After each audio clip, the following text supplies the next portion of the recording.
सुप्रभात सभी छात्र छात्राओं, परम श्रद्धा और आदर के योग्य अभिभावक गण महोदय, इस बाल साधना विद्यालय से जुड़े हुए सभी छात्र छात्राओं, बेटे बेटियों और दूसरी स्कूलों के भी जो बच्चे इस ऑनलाइन क्लास को पढ़ रहे हैं, उनका भी तहे दिल से इस चैनल पर हार्दिक अभिनंदन है, हार्दिक स्वागत है, इस्तकबाल है।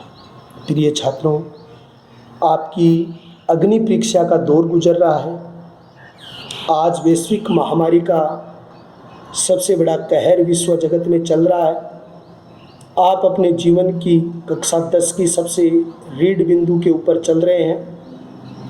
आपके लिए ये बहुत ही बड़ा अग्नि परीक्षा का वक्त है। तो आपको कैसे इस अग्नि परीक्षा के वक्त को तय करना है, ये हम सब मिलकर इसे तय करेंगे।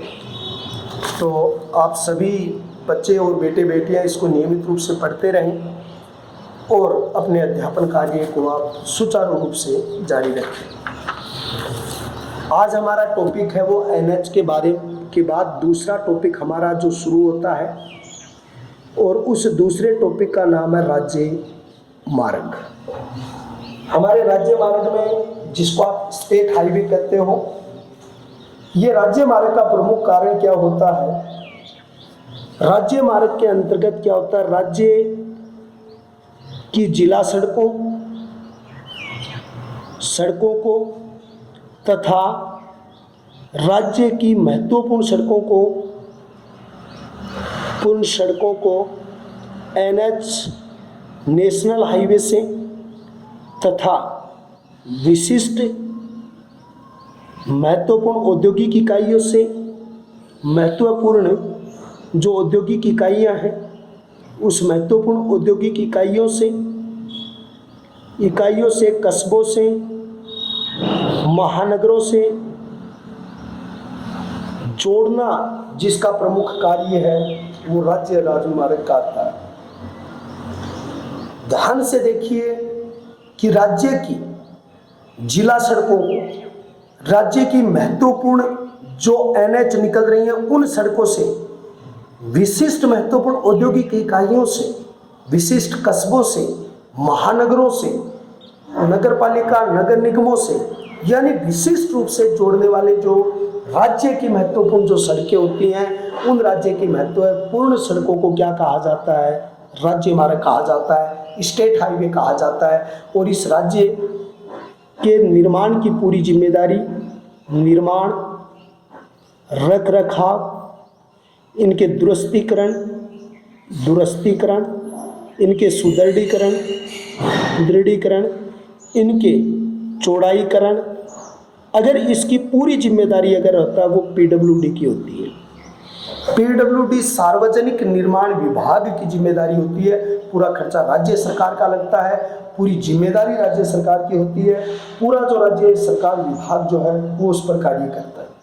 राज्य राजमार्गों की कुल लंबाई जो आपकी है 1,31,899 किलोमीटर रूप से है। 1,31,899 किलोमीटर क्षेत्र में जो राज्य की, राजस्थान की जो व्यवस्था फैली है वो राज्य मार्ग के रूप में विकसित हुई है। राजस्थान के अंतर्गत कुछ राज्य मार्गों में मेगा हाईवे प्रोजेक्ट से जोड़ा गया, कुछ मेगा हाईवे के अलावा 4 लाइन 2 लाइन से भी उनको जोड़ा गया है। कुछ मेगा हाईवे को राज्य निर्माण की देखरेख के अंतर्गत अनुबंध पर किया गया। इन सभी के ऊपर जो मार्ग पर जो चलते हैं उसे टोल वसूली अनुबंधित फोरम के रूप में विकसित किया गया। वाहनों, एम्बुलेंस, कृषि वाहनों, सैनिक वाहनों, आपातकालीन वाहनों को टोल मुक्त भी वहाँ पर रखा गया है। तो एक बात यहाँ पर आती है, राज्य मार्ग राज्य के सभी जिला सड़कों, राज्य के महत्वपूर्ण सड़कों को, एनएच जिसको कहते हैं, विशिष्ट महत्वपूर्ण औद्योगिक इकाइयों और महानगरों को जोड़ने का कार्य जिस राजमार्ग से किया जाता है उसको राज्य राजमार्ग कहा जाता है। राज्य राजमार्ग के निर्माण का रखरखाव, सुदृढ़ीकरण, उसका दुरुस्तीकरण, उसका चौड़ाईकरण, ये सारी जिम्मेदारी किसकी होती है? ये सारी की सारी टोटल की टोटल जिम्मेदारी PWD सार्वजनिक निर्माण विभाग की होती है। और आज राजस्थान के अंतर्गत जो जितना विकास हुआ है वो 1,31,899 किलोमीटर यहाँ रखा गया। लेकिन राजमार्गों का निर्माण अनुबंध के आधार पर भी किया गया है, अनुबंध आधारित भी है। और अनुबंध आधारित का मतलब है इससे पैसे वसूल किए जाते हैं टोल के रूप में।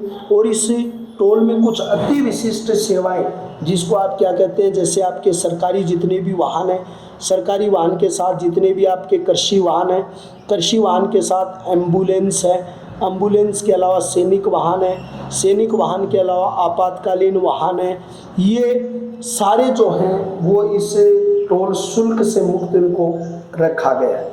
फिर दूसरी बात देखिए कि अन्य सड़कें भारत में भी विकसित हुई हैं। प्रधानमंत्री ग्राम सड़क योजना, जिनके बारे में कल 27 जुलाई का जो वीडियो था उसमें हमने डिटेल से पढ़ा था, जिसकी शुरुआत 25 दिसंबर 2000 ईस्वी को प्रधानमंत्री ग्राम सड़क योजना के रूप में हुई थी।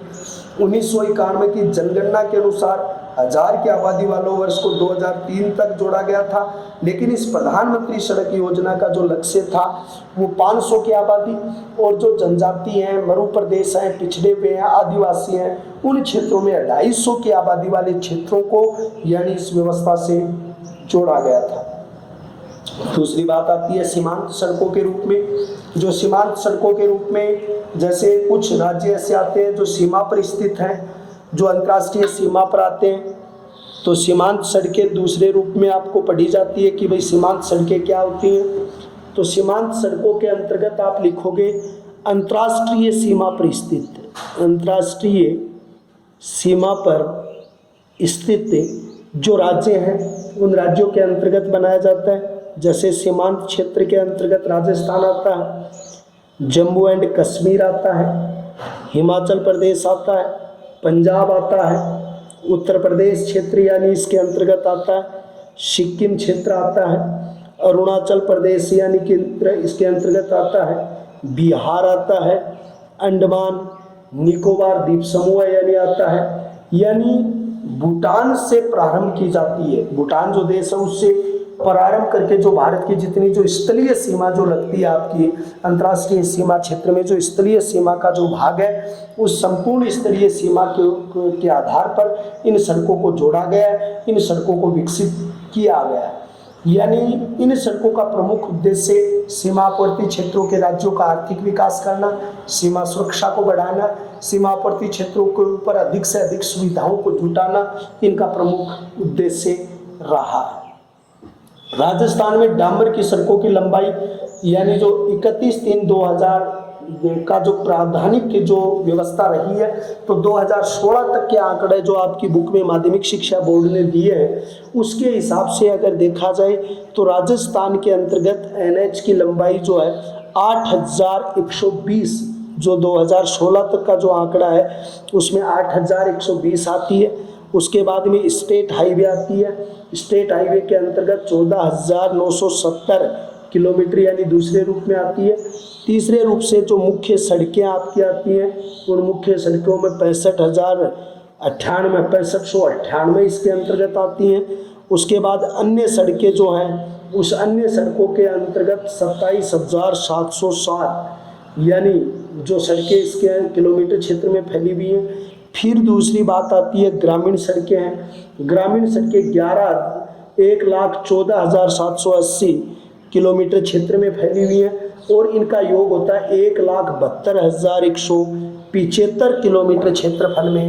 राजस्थान के अंतर्गत जो संपूर्ण सड़कें हैं उन संपूर्ण सड़कों का क्या किया गया है, विस्तार किया गया है। तो आप लिखेंगे कि राजस्थान के परिप्रेक्ष्य के अंतर्गत जो विकसित है 3 सड़कें, पहले आपने राजमार्ग पढ़ा आज के दिन, दूसरे नंबर पर आपने सीमांत सड़कें जो जिला सड़कें पढ़ी हैं, उसके बाद आप सार्वजनिक अनुबंधित आधार के बाद सीमांत सड़कें जो सीमावर्ती क्षेत्र में पढ़ा है, और फिर आपने पढ़ा है कि राजस्थान के अंतर्गत जो सड़कों का जो व्यवस्था दी गई है उस सड़कों की व्यवस्था के अंतर्गत क्या स्वरूप दिया गया है। तो NH 8,120 किलोमीटर में है, स्टेट हाईवे 14,970 में है, मुख्य सड़कें 6,598, अन्य सड़कें 27,707 है। ग्रामीण सड़कें जो 1,14,780 जो किलोमीटर क्षेत्र में फैली हुई है, और अगर इनका योग किया जाए तो 1,72,175 वर्ग किलोमीटर के अंतर्गत जो है इन सड़कों का विस्तार किया गया है। राजस्थान रोड विजन 2025 इसके रूप में लागू किया गया है। तो राजस्थान रोड विजन 2025 क्या है उसको बड़े विस्तार से देखिए। तो आपका जो बिंदु शुरू होता है राजस्थान रोड विजन 2025, यानी राजस्थान के सड़क तंत्र को विकसित करने के लिए एक विजन तैयार किया, एक मसौदा तैयार किया गया, एक विकास की योजना को स्वरूप प्रदान किया।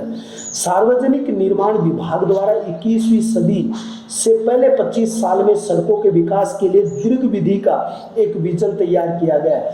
इस विजन के अंतर्गत सड़कों की गुणवत्ता में विकसित करना, उनके रखरखाव की व्यवस्था करना, 2025 के पहले 15 वर्ष में सभी गांवों को सड़कों से जोड़ना और अगले 10 साल में एक्सप्रेस वे, फ्लो ओवरवे, 4 लाइन से राजमार्गों को जोड़ना, और उसके अलावा धार्मिक, पर्यटन स्थल, खनन स्थल, औद्योगिक क्षेत्र के ऊपर उनको जोड़ना विजन 2025 का काम रहा।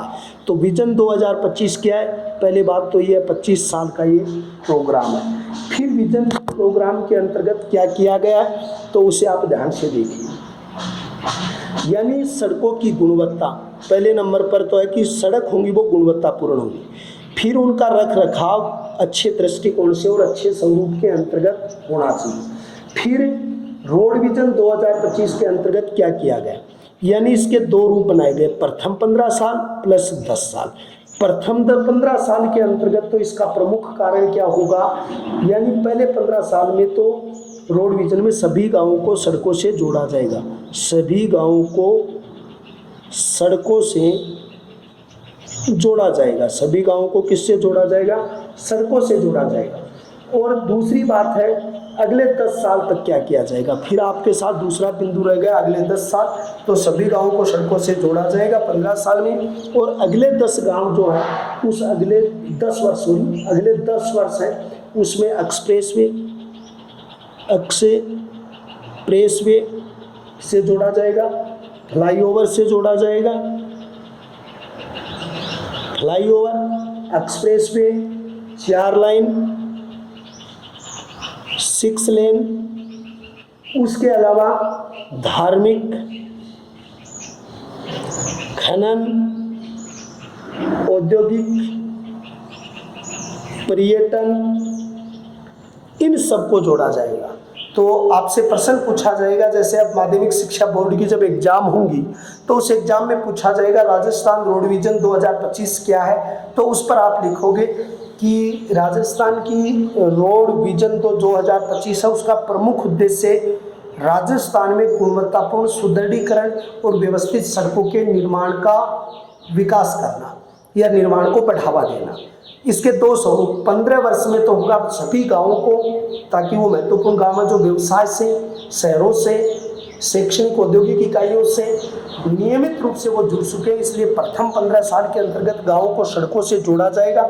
जब वो जुड़ जाएंगे तो आगामी 10 साल में जो हमारे नेशनल हाईवे हैं, स्टेट हाईवे हैं, उसके अलावा सीमांत सड़कें, उन सभी सड़कों को कुछ ऐसे मार्गों के रूप में विकसित करना, स्टेट हाईवे का विस्तार करते हुए धार्मिक स्थलों से जोड़ना, पर्यटन स्थलों से जोड़ना, औद्योगिक इकाइयों से जोड़ना, फ्लाईओवर क्षेत्र में जोड़ना, एक्सप्रेस वे में जोड़ना, सुव्यवस्थित आवागमन के साधन के रूप में उसको विकसित किया जाएगा। ये जो लक्ष्य है ये रोड विजन 2025 का प्रमुख लक्ष्य होगा या प्रमुख लक्ष्य के रूप में इन्हें विकसित किया जाएगा। ये रोड विजन 25 है।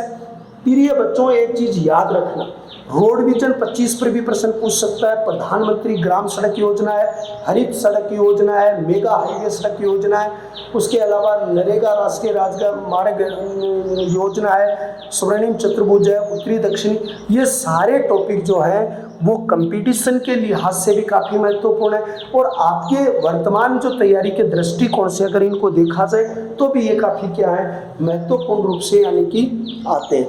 अब आपका एक नूतन टॉपिक हम शुरू करने जा रहे हैं इसी पाठ का, और वो नूतन टॉपिक आपका जो है जिसका नाम है रेल परिवहन।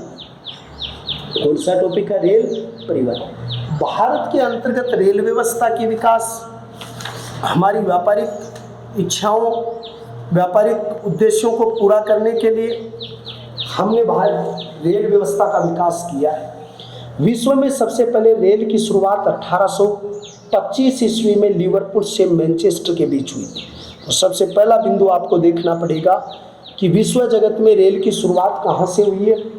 तो विश्व में सबसे पहले, विश्व के अंतर्गत सबसे पहले रेल सेवा की शुरुआत हुई है। रेल सेवा की शुरुआत 1825 ईस्वी के अंतर्गत हुई है, पहली रेल है। और ये रेल कहाँ से चली है? लिवरपूल एक औद्योगिक क्षेत्र है, से मैनचेस्टर जो सूती वस्त्र के लिए प्रसिद्ध है ब्रिटेन के अंतर्गत, तो लिवरपूल से मैनचेस्टर तक पहली रेलवे व्यवस्था चली थी। लिवरपूल नॉर्थ वेस्ट इंग्लैंड है और मैनचेस्टर यूनाइटेड किंगडम का हिस्सा है। यानी मैनचेस्टर जो है वो यूनाइटेड यूके का हिस्सा, यूनाइटेड किंगडम, और ये जो नॉर्थ इंग्लैंड जो है उस उत्तरी पश्चिमी इंग्लैंड जो है नॉर्थ वेस्ट इंग्लैंड का हिस्सा है। उन दोनों को पहली बार जोड़ा गया था। विश्व में सबसे बड़ा रेलवे नेटवर्क यूएसए का है, संयुक्त राज्य अमेरिका का। अगर आपसे पूछा जाए कि विश्व में सबसे बड़ा रेलवे नेटवर्क कहाँ का प्रसिद्ध है, तो विश्व का सबसे बड़ा रेलवे नेटवर्क यूएसए का, संयुक्त राज्य अमेरिका, तो ये फर्स्ट स्थान पर है। फिर सेकंड स्थान के ऊपर जो है वो कौन सा देश आता है? चीन आता है। और थर्ड स्थान के ऊपर कौन आता है? भारत आता है। तो यानी कहने का मतलब प्रथम विश्व जगत का जो रेलवे नेटवर्क है यूएसए है, दूसरे नंबर पर चीन है, तीसरे नंबर पर भारत का सबसे बड़ा रेलवे विकसित होता है। भारत में रेलवे, एशिया में रेल सेवा की शुरुआत सबसे पहले भारत में 16 अप्रैल 1853 ईस्वी में बोरीबंदर से मुंबई के बीच चलाई गई थी।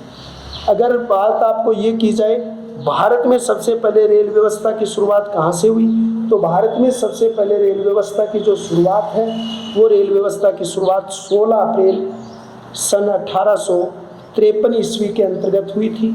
और ये कहाँ से कहाँ तक हुई है? बोरीबंदर से मुंबई तक इसको चलाया गया था। और ये कितने किलोमीटर थी? 34 किलोमीटर शुरुआत हुई थी। तो भारत की सबसे बड़ी रेल लाइन ये थी। 16 अप्रैल को रेल दिवस के रूप में मनाते हैं और 10 अप्रैल से 16 अप्रैल को रेल सप्ताह के रूप में मनाया जाता है या रेल सप्ताह के रूप में विकसित किया जाता है। अब रेल का विस्तार 64,000 किलोमीटर हो चुका है। अगर रेल की बात की जाए तो अब रेल का विकास जो है वो 64,000 किलोमीटर क्षेत्र के अंतर्गत हो चुका है। भारत में लगभग 31% रेलवे विद्युतीकरण हो चुका है। अगर भारत में रेल का विद्युतीकरण देखा जाए तो विद्युतीकरण है वो 31% रेलों का विद्युतीकरण हो गया है। सबसे पुराना इंजन जो भारत का रेल इंजन था जो फेरी क्वीन 1855 का है। सबसे जो पुराना जो है वो कौन सा है? फेरी क्वीन इंजन जो है वो सबसे पुराना है। फेरी क्वीन जो इंजन है वो कब का है? 1855 ईस्वी का है। सबसे पुराना इंजन फेरी क्वीन है और फेरी क्वीन कब का? 1855 ईस्वी में बना था। पहली इलेक्ट्रिक ट्रेन 1825 में डेक्कन क्वीन बनी थी। अगर आपसे पूछा जाए पहली विद्युत ट्रेन जो बनी थी वो विद्युत ट्रेन पहली बनी कब बनी? 1925 में बनी थी। उसी 1925 के अंतर्गत डेक्कन क्वीन मुंबई कौन सी बनी थी? डेक्कन क्वीन बनी थी, मुंबई बनी थी, मुंबई में थी। और ये कहाँ से कहाँ तक चली थी? मुंबई से पुणे तक चली थी। कहाँ तक चली थी? मुंबई से पुणे तक चली थी। दूसरी बात ये रेल परिवहन, विश्व की सबसे पहली रेल सेवा चली वो कब चली? 1825। कहाँ से कहाँ? लिवरपूल एक औद्योगिक क्षेत्र है, उससे जोड़कर कहाँ से जोड़ा गया? मैनचेस्टर से। मैनचेस्टर किसका हिस्सा है? यूनाइटेड किंगडम का हिस्सा है। और नॉर्थ वेस्ट ईस्ट जो है उसके अंतर्गत लिवरपूल इसका क्या है? हिस्सा है। विश्व जगत में सर्वाधिक रेल का विस्तार कहाँ हुआ? संयुक्त राज्य अमेरिका यूएसए में हुआ। विश्व जगत में दूसरा देश जो यानी रेल का विकास करता है वो चीन करता है। विश्व जगत में तीसरा जो रेलवे प्लेटफॉर्म विकसित होता है वो भारत विकसित होता है। भारत में सबसे जो पहले रेल की शुरुआत हुई थी 16 अप्रैल सन 1853 ईस्वी को हुई थी। और वो रेल कहाँ से कहाँ तक थी? बोरीबंदर से मुंबई तक विकसित हुई थी। और ये रेल व्यवस्था कितने किलोमीटर चली थी? 34 किलोमीटर चली थी। 64,000 किलोमीटर क्षेत्र में रेल व्यवस्था विकसित हुई है। और भारत की जो संपूर्ण रेल है उनका 31% क्या हो चुका है? विद्युतीकरण हो चुका है। और फेरी कबिन भारत का पहला कोयले से संचालित जो इंजन था 1855 ईस्वी में। लेकिन पहली विद्युत ट्रेन जो चली थी 1925 के अंतर्गत चली थी, डेक्कन कबिन, जो मुंबई से पुणे के बीच के अंतर्गत इस रेल को संचालित किया गया था। ये पहली रेल के रूप में क्या हुई थी? विकसित हुई थी। तो इसके बाद में जो अगली चीज आपकी क्या आती है उसे बड़े ध्यान से आप देखें। पहली राजधानी रेल 1969 में नई दिल्ली से हावड़ा ब्रिज तक चलाई गई थी। दूसरी चीज यहाँ से क्या आती है? भारत की पहली रेल आती है। और पहली में भी कौन सी रेल है? पहली राजधानी रेल के रूप में आती है। तो पहली राजधानी रेल है वो 1969 ईस्वी से चली थी। और 1969 में राजधानी नई दिल्ली से, और नई दिल्ली से कहाँ तक चली थी? हावड़ा जो क्षेत्र है उस हावड़ा ब्रिज तक इसका क्या हुआ था? संचालित हुआ। शताब्दी एक्सप्रेस की बात की जाए तो शताब्दी एक्सप्रेस जो दूसरी महत्वपूर्ण ट्रेन चली थी, और वो शताब्दी एक्सप्रेस रेलगाड़ी है वो 1988 में चली थी। कब चली थी? 1988 के अंतर्गत। और 1988 में कहाँ से कहाँ तक चली थी? नई दिल्ली से झांसी तक चली थी। कहाँ से कहाँ तक चली थी? नई झांसी तक चली थी। दूसरी बात की जाए, पहली श्रीनगर विलेज ट्रेन जो है वो 2008 में चली थी। पहली ग्रामीण ट्रेन व्यवस्था की बात की जाए तो श्रीनगर में चली थी और 2008 के अंतर्गत चली थी। 2014 में श्री शक्ति एक्सप्रेस दिल्ली से कटरा तक चलाई गई थी। 2014 की बात की जाए तो शक्ति एक्सप्रेस, जो शक्ति एक्सप्रेस के रूप में चली थी एक्सप्रेस, तो शक्ति एक्सप्रेस ट्रेन जो है वो चली थी 2014 के अंतर्गत चली थी। दिल्ली से कटरा तक चलाई गई थी। कहाँ से कहाँ तक चलाई गई थी?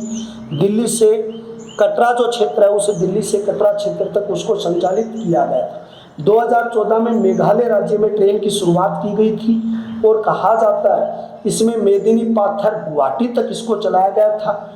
यानी मेदिनी पाथर क्षेत्र है और मेदिनी पाथर से गुवाहाटी तक इसको संचालित किया गया था। तो भारत में सिक्किम राज्य में रेल का विस्तार नहीं है या नए के बराबर है, अब तो खैर उसमें नए प्रयास के अंतर्गत संचालित हो रहा है। तो पहली रेल राजधानी के रूप से संचालित हुई थी वो 1969 से नई दिल्ली हावड़ा तक चली थी। शताब्दी एक्सप्रेस 1988 में नई दिल्ली से झांसी तक चली थी ये। और ग्रामीण रेल 2008 के अंतर्गत चली थी और जो ग्रामीण रेल चली है वो श्रीनगर में चली है। 2014 में शक्ति एक्सप्रेस के रूप में संचालित हुई थी और ये दिल्ली से कटरा क्षेत्र जो है उस कटरा क्षेत्र तक इसको संचालित किया गया था। दूसरी चीज यहाँ पर आती है कि मेदिनी पाथर से गुवाहाटी क्षेत्र जो है उसके बीच में भी ट्रेन का क्या हुआ है? विकास हुआ है। दूसरी बात ये आती है 31 मार्च 2016 तक 67,312 किलोमीटर विकसित हो चुकी है रेल, जो अभी 64,000 2014 तक थी। अब 2016 तक की बात की जाए तो 67,312 किलोमीटर क्षेत्र के अंतर्गत ये रेल है ये विकसित हो चुकी है। कितने तक? 31 मार्च 2016 तक 67,312। अगर इनमें देखा जाए 7,133 पूरे भारत में क्या है? स्टेशन है। 9,213 रेल इंजन है। 53,220 यात्री सेवा वाहन है, यात्री सेवा वाहन के रूप में है। उसके बाद 93 अन्य कोच वाहन है जो यहाँ पर 2,29,318 गाड़ियाँ सम्मिलित हैं। तो इसमें गाड़ियाँ कितनी हैं? 2 लाख हैं। 2 लाख के बाद 2,29,000 रेलगाड़ियों के रूप में विकसित हो रहा है। 81 गाड़ियाँ इसके अंतर्गत सम्मिलित हैं। तो 31 मार्च 2016 तक आपके 67,312 किलोमीटर रेल मार्ग विकसित हो चुका है। 7,133 संपूर्ण भारत में रेलवे स्टेशन विकसित किए गए। 9,213 यहाँ पर है वो क्या किए गए हैं? आपके रेल मार्ग विकसित किए, आपके रेल यहाँ पर विकसित की गई है। 53,220 यात्री सेवा वाहन पर आते हैं और 6,993 अन्य कोच वाहन है। 2,29,081 जो इसके ऊपर क्या है, गाड़ियां सम्मिलित हैं। 22 दिसंबर अगर देश में प्रथम रेलगाड़ी जो संचालन 22 दिसंबर 1953 में जो 34 किलोमीटर वाली फेरी क्वीन ये रेल व्यवस्था के रूप में यहाँ पर संचालित होती है और विकसित रूप में इनको किया जाता है। फिर रेल की 3 रेंज होती है। हमारी जो रेल होती है उस रेल की 3 रेंज होती हैं। अब 3 रेल जो रेंज कौन कौन सी होती हैं और उनको कैसे लिखा जाता है। देखो रेल की रेंज क्या होती है। रेल रेंज के अंतर्गत सबसे पहले आती है ब्रॉड गेज। क्या आती है? Broad gauge. और ब्रॉड गेज उसके बाद में आता है दूसरा मीटर गेज, और मीटर गेज के बाद में तीसरा आता है नैरो गेज। ये 3 गेज है, ब्रॉड गेज, मीटर गेज और नैरो गेज। ब्रॉड गेज है ये 1.67 मीटर चौड़ा है। 1.67 मीटर चौड़ा है। कितने मीटर चौड़ा है? 1.67 मीटर चौड़ा है। यह 1 मीटर चौड़ा है, और ये 0.76 मीटर चौड़ा है। अब देखो चौड़ाई क्या है। जैसे ये 2 ट्रेन है, अगर इनके बीच की कम दूरी है, ये 0.76 है तो ये नैरो गेज है। छोटी ट्रेन चलती है जो या तो छोटी मोटी मालगाड़ी है या छोटी यात्रा करने वाली जो ट्रेन है वो ट्रेनें इसके अंतर्गत चलती है। बड़ा भार सहन करने की क्षमता इसके अंतर्गत नहीं होती है। जब ये दो पटरियों में चौड़ाई बढ़ जाती है, 1 मीटर हो जाती है, तो ये जो पटरी हो जाती है मजबूत हो जाती है। तो इसमें भारी मालगाड़ियाँ भी आ सकती हैं और जा सकती हैं, बड़ी यात्री गाड़ियाँ भी जा सकती हैं, एक्सप्रेस भी आ सकती हैं। इसको मीटर गेज कहा जाता है। और जब इनके बीच में 1.67 मीटर की हो जाए तो स्वाभाविक है ये अति सुदृढ़ होंगी तीनों और अति महत्वपूर्ण होंगी। तो इससे बड़ी गाड़ी जो है या बड़ी से बड़ी गाड़ियों का आवागमन हो सकता है या इससे जा सकती है। लेकिन इनका अलग अलग रूप से विकास क्यों किया गया? देखो, जहाँ पर एक जगह मीटर गेज है, ब्रॉड गेज है और नैरो गेज है, इन तीनों को अलग अलग रूप से विकसित क्यों किया गया या इनके विकास के क्रम को अलग रूप क्यों दिया गया? देखो, हमारे देश का आर्थिक विकास, जैसे हमारे औद्योगिक क्षेत्र है, लोहा इस्पात, खनिज उद्योग है, उर्वरक उद्योग है और हमारे प्रतिष्ठित प्रतिष्ठान जो है, उन सभी से व्यापारिक दृष्टिकोण से देखो 3 दृष्टिकोण है। एक तरफ व्यापार है, एक तरफ आवागमन है, एक तरफ माल ढोना है, एक तरफ औद्योगिक इकाइयों को जोड़ना है, और एक यहाँ पर क्या होता है, जो बाजार व्यवस्था जो हमारी होती है, उस बाजार व्यवस्था के साथ ही जो जुड़ना है, उन सभी कार्यों के अंतर्गत यानी जो है वो करने के लिए इसके 3 वर्गीकरण किए गए, ताकि रेल व्यापार को जो अति सुगम बनाया जा सके, व्यवस्थित किया जा सके और उसे व्यवस्थित क्रम के अंतर्गत क्या किया जा सके, जोड़ा जा सके। इसके लिए यहाँ पर किया गया। देश की रेल परिवहन भूप्राकृतिक, आर्थिक, प्रशासकीय कारक प्रमुख हैं। एक तो प्रशासनिक की व्यवस्था में आती है, प्राकृतिक संसाधनों के विकास और उन्हें औद्योगिक क्षेत्रों में पहुंचाना, औद्योगिक क्षेत्रों से उसे फिर उन्हीं क्षेत्रों तक पहुंचाना, बाजारों तक उसे पहुंचाने के लिए इनका नाम इनको जो विकसित किया गया या इनको सर्वश्रेष्ठ रूप से जो आगे है वो बढ़ाने का प्रयास किया गया।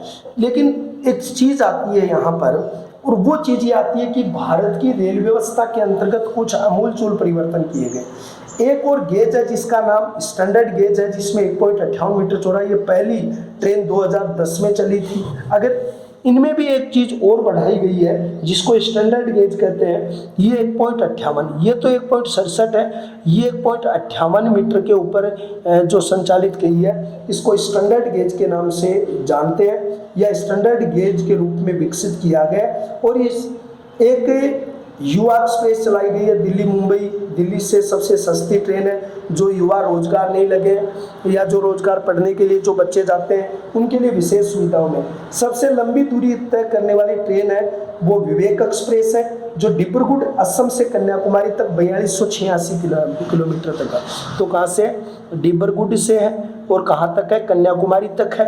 एक्सप्रेस का नाम क्या है? विवेक एक्सप्रेस है और ये 4286 किलोमीटर जो लंबाई तक जाती है। डिब्रूगढ़ जो हिस्सा है, ये जो डिब्रूगढ़ है ये तो असम का हिस्सा है, कन्याकुमारी मद्रास क्षेत्र में, और इस एक्सप्रेस का नाम विवेक में।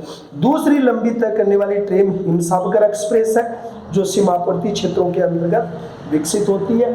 तो ये इतना जो हमारा टॉपिक जो है ये हुआ अभी, इसको आप पढ़ेंगे। कल कौन कौन सी ऐतिहासिक ट्रेनें हैं और उन ऐतिहासिक ट्रेनों का व्यापारिक दृष्टिकोण में क्या महत्व है, राष्ट्रीय स्तर पर क्या महत्व है, ये किस तरीके से विकसित की जा रही है, ये अगले बिंदु के अंतर्गत हम आपको पढ़ाएंगे।